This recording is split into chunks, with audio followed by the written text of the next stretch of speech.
The Dallas Cowboys have just released their unofficial depth chart ahead of the preseason kickoff, and there's a lot to unpack about what this means for the team's roster, player battles, and overall strategy going into the new season. One of the most intriguing storylines surrounds the wide receiver room, where a bit of ambiguity remains, especially concerning the roles of Jalen Tolbert and Cavani Turpin. The Cowboys have used an "or" designation for one of the receiver spots, which essentially means they haven't officially named a clear-cut starter. This can be a little confusing on the surface, but it reveals some of the strategic thinking behind their personnel usage. When the Cowboys run their base 11 personnel with 3 wide receivers, it seems Tolbert is currently considered the default number 3 receiver. He's the guy who steps on the field when the play isn't designed specifically for Turpin or other package specialists. However, Turpin is far from a simple backup. His skill set allows him to serve multiple roles. He's not just a wide receiver, but also a running back in certain packages and even a primary kick and punt returner. This versatility gives him a unique value that might not show up in a straightforward depth chart. From a pure receiver standpoint, if he were ranking, he'll get the most snaps or touches. Turpin might even surpass Tolbert at times simply because of how the Cowboys want to deploy him in various offensive schemes. There will be moments, especially on third down or in no-back formations, where both Tolbert and Turpin take the field together, creating different looks and forcing defenses to adjust. This fluidity in their receiver cores means that while Tolbert might be the default 3, Turpin could very well have more impact plays or touches during the season, depending on game situations and packages called. Beyond those two, the overall wide receiver hierarchy looks solid at the top, with CeeDee Lamb and Michael Gallup leading the charge. Jalen Tolbert also holds a key role, slotting in comfortably among the starters and first backups. Behind that core, the battle for the remaining spots includes players like Jameson Williams, Jalen Mingo, Tan Holden, and Ryan Flournoy, among others. One of the burning questions now is who will claim the coveted 6th wide receiver spot on the roster. With the top 5 pretty much locked in, that last spot could come down to Brooks, Flournoy, or Holden, each bringing different skills and special teams value. This last spot is likely to be decided by how well these players perform on special teams and in limited offensive snaps during the preseason. On the defensive side, the Cowboys' depth chart reveals some interesting dynamics, especially at linebacker and defensive end. Marquez Overton is listed as the starter opposite Micah Parsons, which aligns with the team's approach of pairing Parsons, their star linebacker, with a solid run stopper on the other side. Tyrus Wheat's placement as the number 2 defensive end over Peyton Turner is a bit surprising given Turner's previous impact and contract status. This suggests the coaching staff is experimenting with different rotations, or possibly favoring Wheat's skill set in certain situations. Another name that caught attention was Donovan Wilson, who is listed as a 4th-string defensive end. Despite this, Wilson has shown flashes during practice and preseason games, so this might just reflect the current pecking order rather than his ultimate role.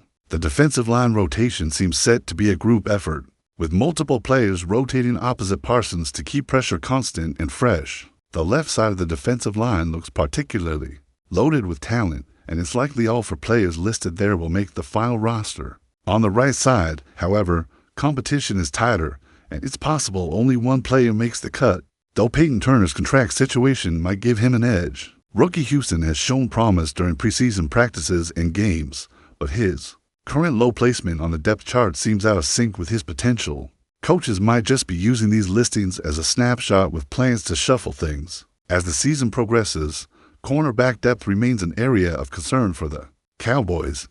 Cameron Hall is slotted as the starter at nickel corner ahead of Israel Mukuamu.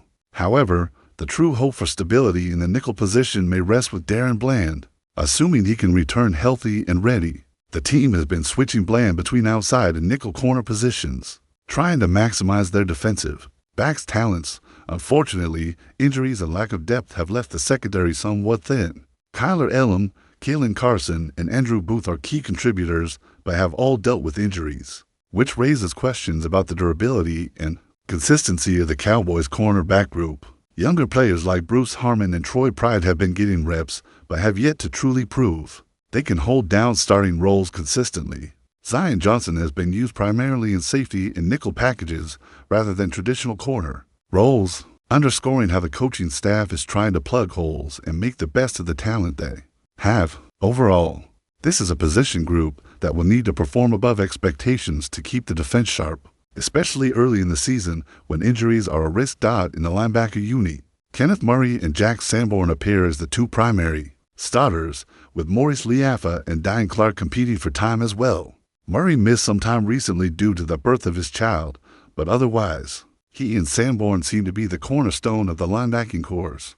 The presence of other players like Shamar James getting snaps during practices shows the team is investing in depth and competition to ensure no drop-off during games. This depth is crucial because linebackers are often the key to both run defense and pass coverage, and the Cowboys need reliable production from this group to complement Micah Parsons, who is the face of their defense. Turning to the offensive side, the running back situation is another storyline worth following closely. Javonte Williams is positioned as the lead back with Miles Sanders and Jaden Blue following behind. It's interesting to see Blue ranked ahead of Deuce Vaughn, indicating that the coaching staff might be leaning more on his skill set or seeing greater potential in him during practices. Hunter Luepke stands out as a sort of Swiss Army knife in the backfield. He's not just a fullback, but also contributes as a running back and even tight end, adding a layer of versatility that the Cowboys seem to value highly in their offensive personnel. His role could be a key factor in short yardage and goal line situations and possibly in special teams as well.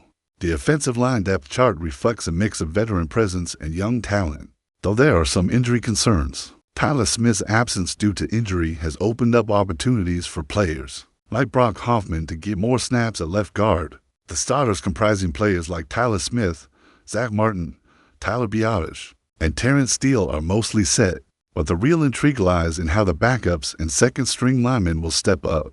During the preseason and early season, the coaching staff seems keen on testing different combinations to find the most effective and durable lineup. Speaking of quarterbacks, the depth chart is straightforward.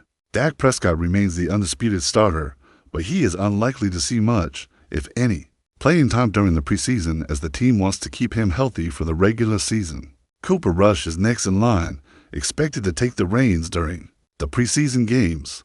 The third quarterback, Will Grier, will likely see limited action, but his role is crucial in case of emergency. The team seems aware of the risk if Rush or Grier were to get injured during the preseason, which would leave them scrambling for a quarterback to run plays. This is a rare but possible scenario, and the Cowboys might even have to look to position players with some throwing ability to fill in if the worst happens. The tight end room appears stable, but not without questions.